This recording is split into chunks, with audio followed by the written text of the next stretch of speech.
آپ علیہ الصلوۃ والسلام فرمایا کرتے تھے اچھا دوست خوشبو کی مانند ہے، یا تو تجھے خوشبو دے دے گا یا تو خرید لے لے گا، اگر دونوں کام نہ ہے کم از کم خوشبو آ تو جائے گی۔ پہلے مسلمان جب بچے تھوڑے سے سمجھدار ہونے لگتے تھے تو بہت اہتمام کے ساتھ انہیں اہل دین کی صحبت میں، اہل خیر کی صحبت میں، اچھے ماحول میں بڑے اہتمام کے ساتھ لے جایا کرتے تھے کہ ان کے دلوں میں بچپن ہی سے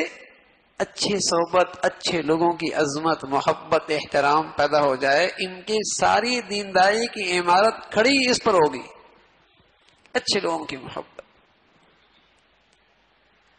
تو رسول اللہ صلی اللہ علیہ وسلم نے صدیوں پہلے اس کا بات کا تذکرہ کیا، اور اب ہماری نئی نسل جہاں بیٹھتی بدقسمتی سے، وہاں تو بہت دور سے لا کر اگر بدنام کیا جاتا ہے تو اہل دین کو۔ اگلے دن ایک بات کانوں میں پڑی تو اس سے پوچھ لیا کہ یہ تراویاں کیا ہے؟ کہنے لگا تراویاں تو اسلام میں ہے ہی کوئی نہیں، یہ تو مولویوں کی ایجاد ہے۔ اچھا، مولوی کہتی ہی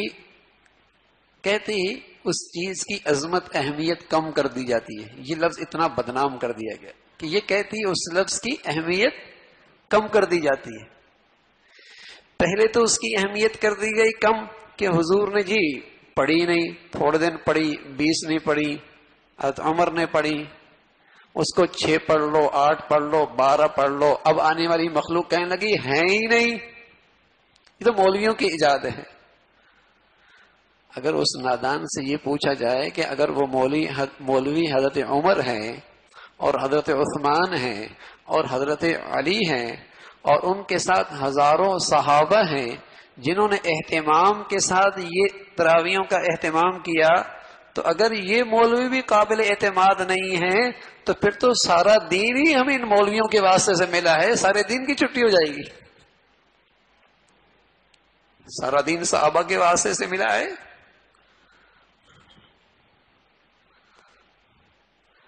عمر رضی اللہ تعالیٰ عنہ، عثمان رضی اللہ تعالیٰ عنہ، اگر انہوں نے تو تراویحوں کا اہتمام شروع کیا تھا،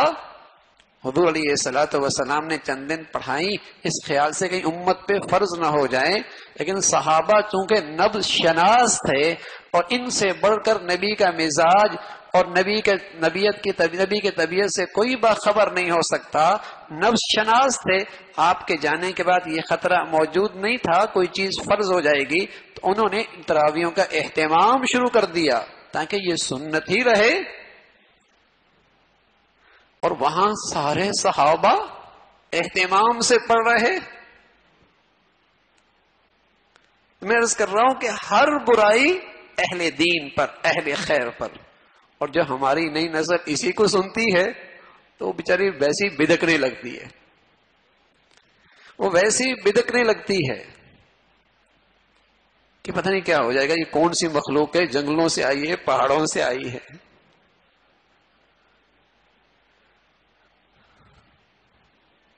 تو اس سے نتیجہ کیا میرے عزیزو؟ تو دین اداکاروں سے سیکھنے لگ گئے، سبحان اللہ۔ مسجد سے نہیں سیکھنا، اہل دین سے نہیں سیکھنا، اہل علم سے نہیں سیکھنا، فنکاروں سے دین سیکھنا ہے، جو 11 مہینے انہیں گندگیاں سکھاتے، 1 مہینے انہیں دینداری سکھاتے ہیں۔ اور لگتا ہے اب قوم کا مزاج بھی یہی ہے، 11 مہینے جو چاہے کرتا رہو، چلو 1 مہینے کچھ مذہبی رسوم بھی ادا کر لیں گے۔